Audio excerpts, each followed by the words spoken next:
Arts and Sciences at Tennessee State University.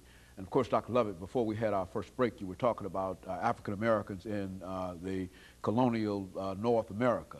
And of course, let's continue that, and let's have you to give us some information in terms of the independence movement, and then move on into talking about the Constitution. Well, African Americans were very important in the independence movement of the country.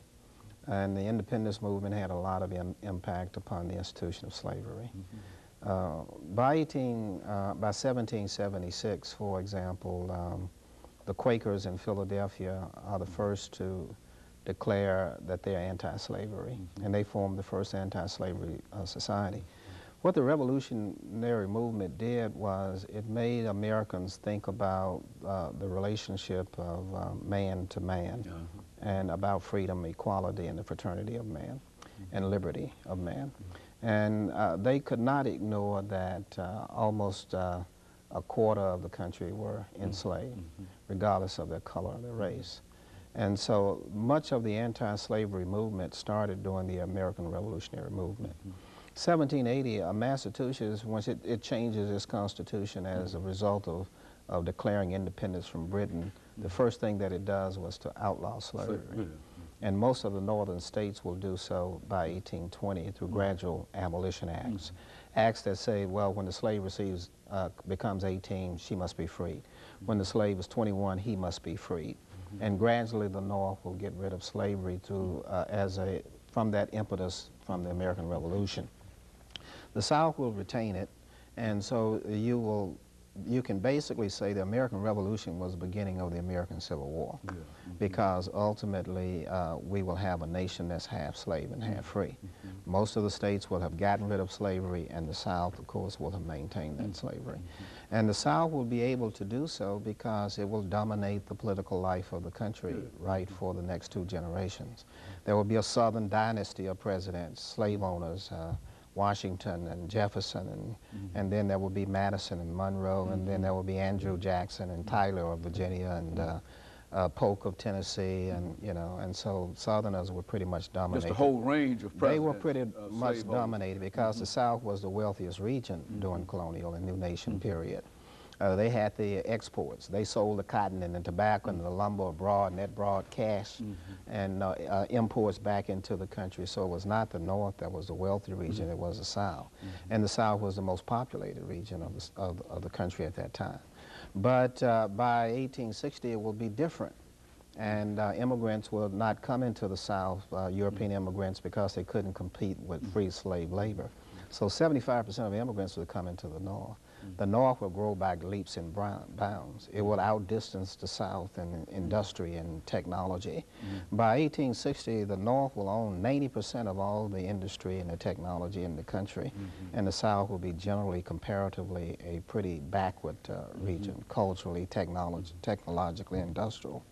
And so you would have 2 sides that are that wide apart by 1860. That really were, in reality, almost 2 different nations. Right, and in the middle of all of that, the real controversy is slavery. One side is still depending upon slavery. One side is still pretty an agrarian nation. It's pretty, more than half its people can't read and write. 90% of the slaves can't read and write. It was a pretty backward region for that day and time in the world, and it was inevitable that they would clash, and it was inevitable that the weaker side would lose, and that weaker side was the South. But the conflict really starts with the putting together of the Constitution in 1787. When they met at Philadelphia for those 2 or 3 months, starting from May down to about August of 1787, and decided to put together a Constitution that would bring those 13 colonies into a nation, the real issue was slavery. And the North didn't want it anymore. The South, still wanted to retain it and depended upon it and had to retain it. At least they thought they had to retain it. And so if you look at the Constitution, it has many references to slavery. For example, number 1, it has a clause in the Constitution that any slaves brought into the country, the federal government would get a $10 head tax, which is really the first revenues that the new government has is from slavery. Come off slave. But they also put a clause in there that by the year 1808, the slave trade will be shut down. So they compromised with the South that from 1787 until 1807, 20-year period of time, a generation in that day and time, we'll let you continue bringing in slaves, but after 1807, we shut the door. And while they are coming in, you're going to have to pay $10 for each slave you bring into this country. So it was to discourage any more slaves from coming into the country. The other compromise is the 3/5 compromise. The South had more people than the North. And so they put in the Constitution, wait a minute, we're not going to let you count all of the slaves. We'll let you count some of them, because they can't vote, they don't run for political office, so it's not fair. They're not really citizens. And therefore, we'll only let you count 3/5 of them. And that was to hurt Virginia, because Virginia had half of her population almost were slaves. So the 3/5 compromise only let the South count 3/5 of the slaves instead of counting all of the slaves. And at the same time, the South sort of won out because the states were taxed according to the number of people they had. And so it diminished the tax burden on the South a little bit. When the Civil War is over, comparatively, if I can skip ahead, by 1865, and slaves are free, and there are no more slaves, the South now counts all of its black people. And in 1 year alone, the South recovers 35 seats in the House of Representatives. Simply by counting all of the... By now counting, and now they become politically powerful, and they were just defeated on the battlefield. And that's one of the reasons that the North rushed to enfranchise those African Americans who will vote Republican right up until 1957.